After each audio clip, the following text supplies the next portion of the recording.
काही ठिकाणांची उत्पत्ती, त्याच्या मागच्या कथा किंवा त्याचा इतिहास हे समजणं आणि हे समजून घेणं फार मजेदार असतं.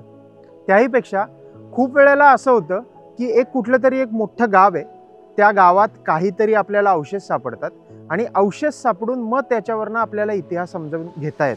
पण इतिहास हा फक्त काय मोठ्या शहरांमध्ये आहे का? तर तसं नसतं. काही वेळेला अतिशय छोट्या शहरात किंवा अतिशय छोट्या ठिकाणामध्ये पण खूप मोठा इतिहास असतो. तो इतिहास खूप लोकांना माहीतही नसतो, पण त्याची पाळंमुळं अगदी कधी कधी पुराण कथेपर्यंत जातात.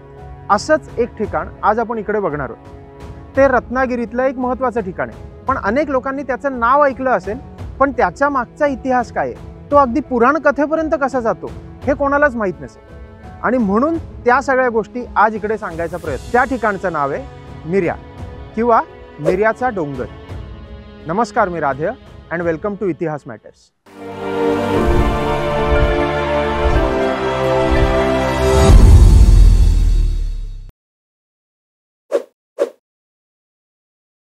आपण आत्ता मिऱ्याच्या अगदी ऐन ठिकाणी आहोत. थोडक्यात तुम्हाला मिऱ्याचं लोकेशन सांगतो. रत्नागिरी मूळ शहर आहे, रत्नदुर्ग किल्ला आहे, त्याच्या बरोबर उत्तरेला त्याच्यापेक्षा मोठा डोंगर दिसतो. तो डोंगर म्हणजे मिऱ्याचा डोंगर. आता मिऱ्याचा डोंगर तुम्ही बघितलात तर त्याला वरती प्रॉपर सडा आहे, त्याच्या खाली पूर्ण वेगवेगळ्या लोकांची वस्ती आहे आणि त्याला एक सुंदर समुद्र किनारा आहे. तुम्ही आत्ता जर मागे बघितलं तर आपण मिऱ्याच्या समुद्र किनाऱ्यावरच आहोत. आता 21व्या शतकात मिऱ्या नागपूर हायवे होतोय, म्हणजे नागपूरवरनं डायरेक्ट मिऱ्यापर्यंत एक रस्ता होतोय आणि तो रस्ता हा आता इकडून काळबादेवीला जोडणार आहेत आणि एक कोस्टल हायवे म्हणून करणार आहेत असं सांगतायत.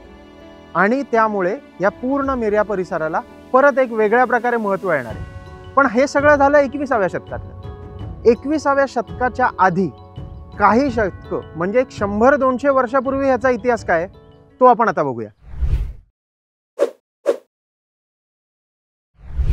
आता तुम्हाला जर मिऱ्यावर फिरायचं म्हटलं तर मिऱ्यावर फिरताना तुम्हाला डायरेक्ट अवशेष कुठले सापडतात असं जर बघायचं झालं तर ते कुठे आहेत?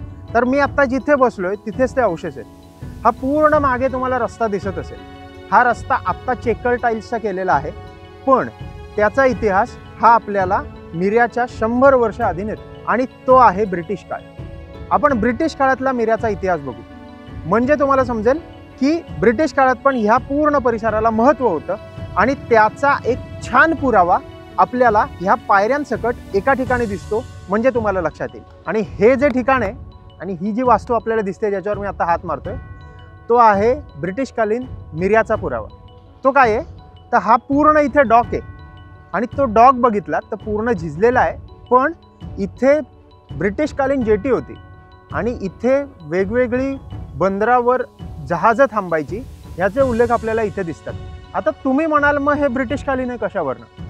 तुम्ही जर मांडवीत गेलात तर जुनं मांडवी तुम्हाला डोळ्यासमोर येत असेल तर असे डॉक दिसतात.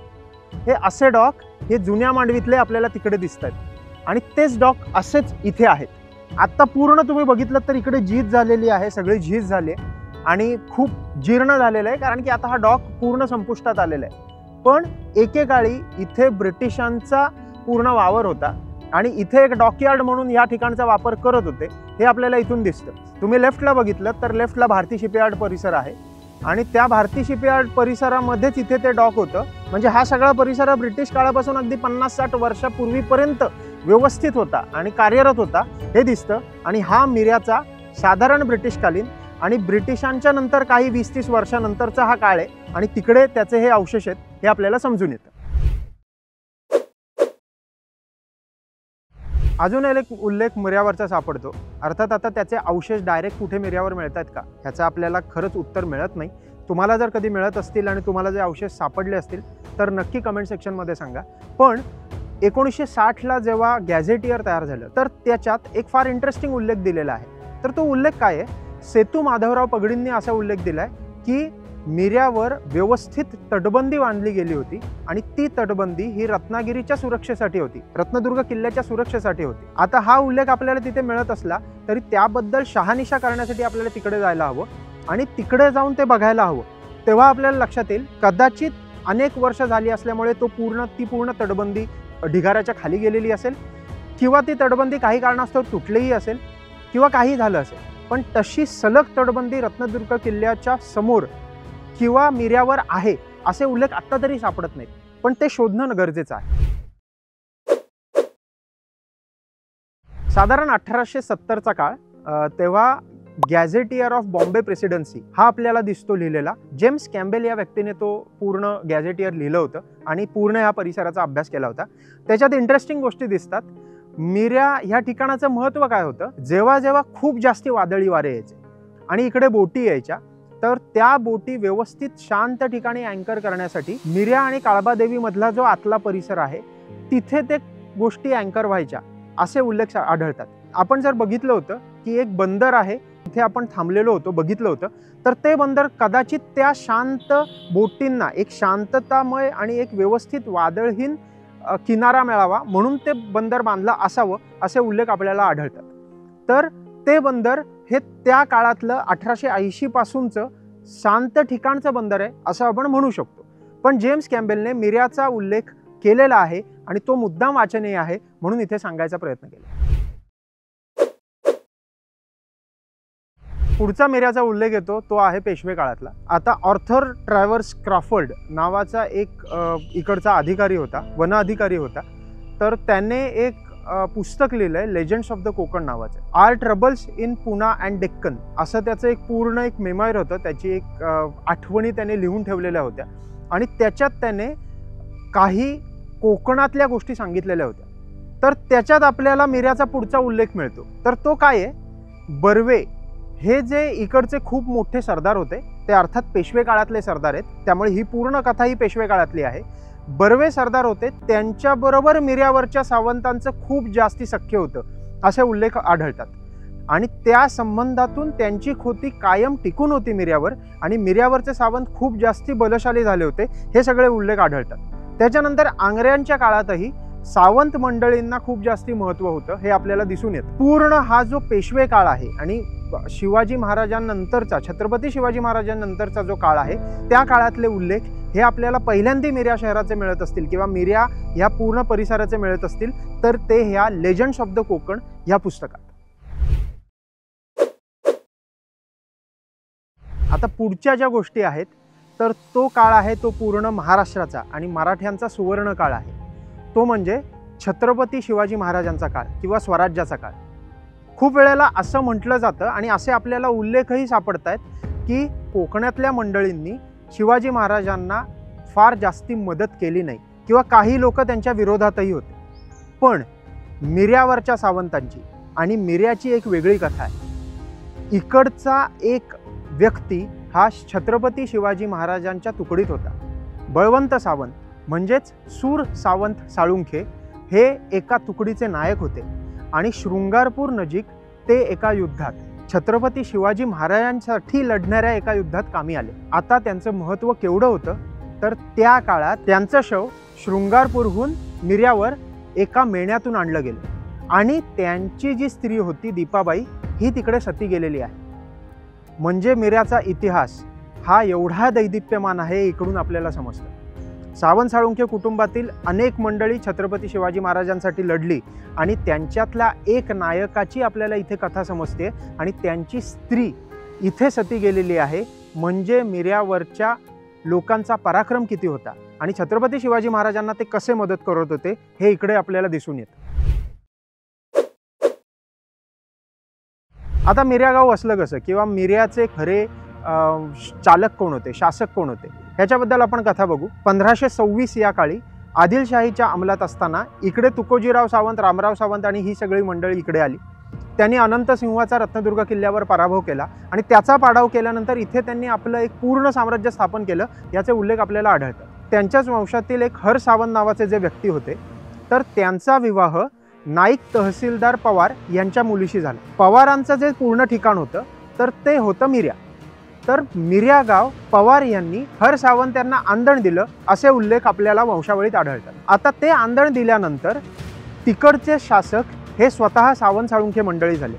पण ते तिकडचे शासक झाल्यानंतर त्यांचं एक महत्त्वाचं काम होतं. तर ते काम काय होतं तर रत्नदुर्ग किल्ल्यावर कायम लक्ष ठेवण्यासाठी सिंधुदुर्ग किल्ल्याला जास्ती कणखर बनवण्यासाठी सावंत साळुंखे मंडळी तिकडे आली आणि पुढचे अनेक वर्ष तिकडचा मिऱ्या डोंगर हा त्यांच्या आधिपत्याखाली होता आणि त्यांनी तिकडची भरभराट आणली असे उल्लेख आपल्याला सरळ वंशावळीत दिसतात। नंतर तुम्ही जर बघितलं तर वंशावळीत अजून खूप जास्ती उल्लेख आहेत, तर ते उल्लेख काय आहेत? मुळात झाडगावकर सावंत असतील, मिऱ्यावरचे सावंत असतील किंवा शिवरेकर सावंत असतील, तर ह्यांच्यात कायम एवढं चांगलं शक्य होतं की कधी कधी कुठे कुठे काही त्यांच्यातलीच मंडळी परागंदा झालेली दिसतात, काही अचानक मृत्युमुखी पडलेली दिसतात, तर एकमेकांना सहाय्य करून ह्या पूर्ण साम्राज्याचं शासक पण व्यवस्थित सांभाळणं हे मिऱ्यावरच्या सावंतांनी केलेलं दिसतंय आणि हा उल्लेख म्हणून सांगणं गरजेचं आहे।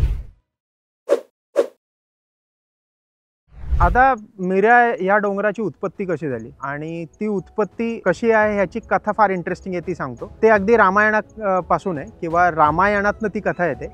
गोष्ट काय आहे सांगतो। प्रभू श्रीराम आणि रावणाचं युद्ध चालू होतं, तेव्हा एका मोठ्या युद्धात स्वतः लक्ष्मण जायबंदी झाला आणि श्रीरामांनी संजीवनी बुटी आणण्यासाठी हनुमानांना हिमालयात पाठवले।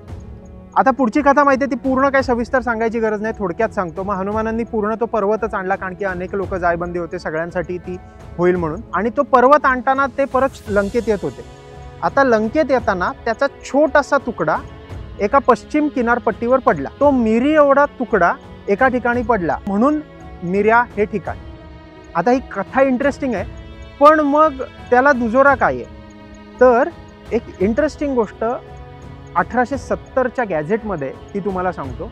1870च्या गॅझेटमध्ये एक ओझरता उल्लेख आहे की पूर्ण भारतातले वैदू हे ह्या परिसरात यायचे आणि एका विशिष्ट काळात मिऱ्या डोंगरावरनं अनेक जडीबुटी, अनेक आयुर्वेदिक औषधं आणि फळं फुलं घेऊन ते जायचे आणि असं कायम चालायचं।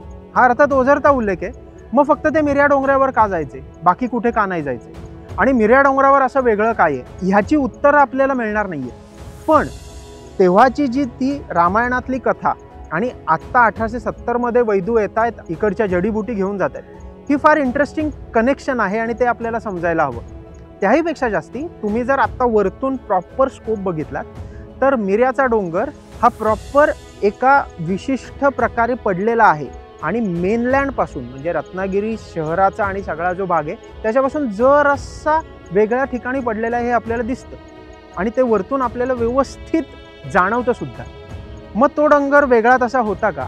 इंटरेस्टिंग अजून गोष्ट अशी आहे की ब्रिटिशांनी जेव्हा भराव टाकला किंवा रिक्लेमेशन केलं, तर रिक्लेमेशनच्या आधी तो डोंगर, मिऱ्याचा डोंगर हा एक छोट्याशा स्ट्रिपने असा रत्नागिरी शहराशी जोडलेला होता, असाही उल्लेख आढळतात।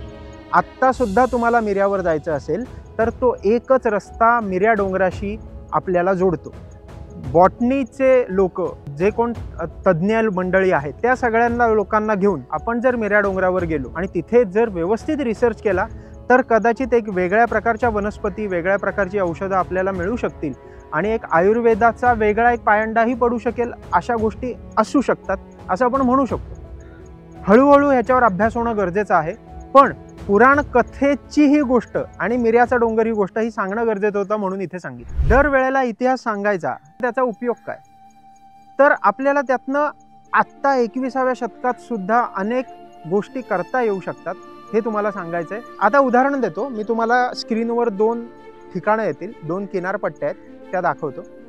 एक किनारपट्टी सरळ समजत असेल, क्वीन्स नेकलेस आहे, मुंबईचं सर्वात फेमस ठिकाण आहे, आणि दुसरं ठिकाण आहे हे सर्वात मोठं टुरिस्ट हब आहे ब्राझीलमधलं। त्याला प्रॉपर कर्व आहे, दोन्ही याला तुम्हाला दिसत असेल अगदी व्यवस्थित एक कर्व केलेला आहे।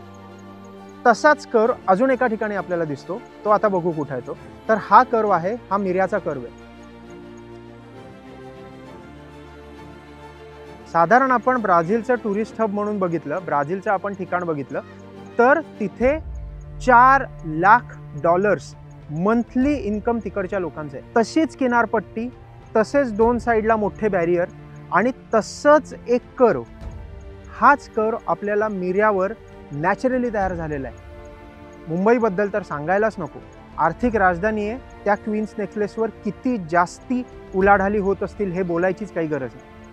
मग ही 2 ठिकाणं जर मोठी होऊ शकतात तर मग मिऱ्यावरचा तो कर्व का मोठा होऊ शकत? त्याच्याबद्दल तिथे एक आर्थिक प्रगती का घडू शकत नाही? अर्थात ह्याची उत्तरं तुम्हाला आणि मला शोधायचे आणि आपण एकत्र मिळून जर काही करू शकलो तर मिऱ्याचा विकास होईल, तर रत्नागिरी शहराचा विकास होईल आणि कोकणातलं एक चांगलं मॉडेल मिऱ्या डोंगर आणि मिऱ्याचा परिसर देऊ शकतो. थँक्यू सो मच हा व्हिडिओ पाहिल्याबद्दल. तुम्हाला जर हा व्हिडिओ आवडला असेल तर लाईक करा, शेअर करा, अजून केलं नसेल तर प्लीज सबस्क्राईब करा आणि अजिबात विसरू नका इतिहास मॅटर.